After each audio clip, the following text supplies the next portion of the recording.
Yes. Dumako naman tayo mga kapuso sa area ng Novaliches. Nandiyan naman ang kapuso nating si Cesar Apolinario para bigyan po tayo ng situational report. Cesar, kamusta sa area mo ngayon? Emil, andito ako ngayon sa loob mismo ng Nia Village, dito sa may barangay sa Uyo, no? Dito sa area na ito, may mga 4-story building dito, no, magkakatabi. At sa harapan ay may mga eskwelahan. Mabuti na lang, Emil, at walang pasok ngayon. So ang mga tao lang sa mga eskwelahan ay ang mga gwardya at ilang mga guro. Pero dun sa katabi, Emil, kanina, nung lumindol pasado alas 5, no, may nagpo-programa dito sa court mismo, nung basketball court itong Nia Village.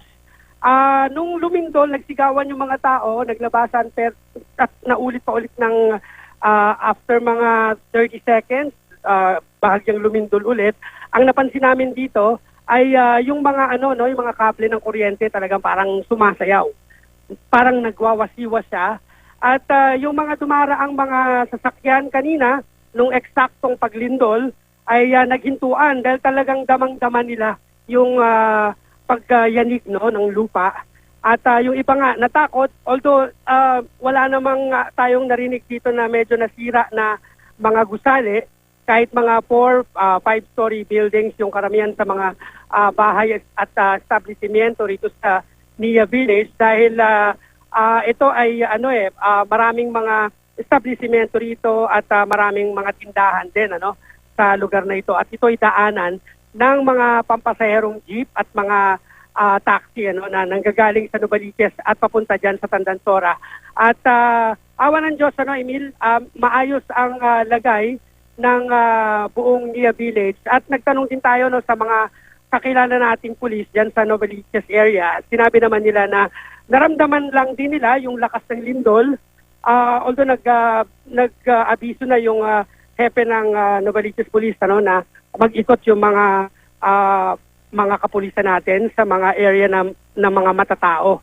At chine-check na ngayon kung ano na yung lagay, lalo na ng mga lugar na matatao at maraming mga gusali, lalo na yung may mga 7-story building, yung mga ganyan yung dapat chine-check ng mga otoridad. At sa ngayon ay nag-iikot nga sila. Maya-maya, Emil, ay malalaman natin kung ano yung update sa nangyaring lindol na yan. Emil, balik sa'yo.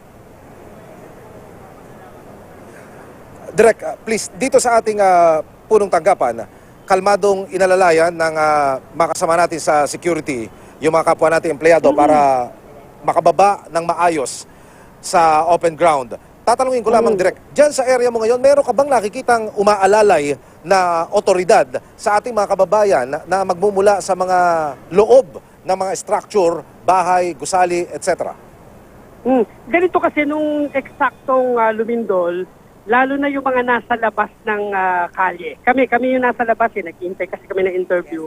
Nagsigawan yung mga tao sa paligid namin at yung mga tao dun sa loob ng court. Dahil nga may ginagawang programa, naglabasan sila. Tapos nakiramdam lang ang karamihan, yung iba merong mga umupo. Yung iba, Emil, may mga dumapa, may mga yumuko, pero saglit lang naman. At tumingin sa paligid, wala namang naramdaman na nasirang gusali dito. At hindi naman nagtuloy-tuloy yung lindol.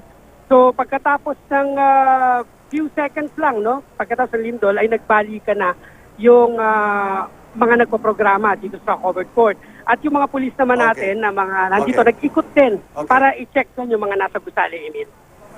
Okay. Mula sa area ng Novaliches, Quezon City, maraming salamat, Cesar Apolinario.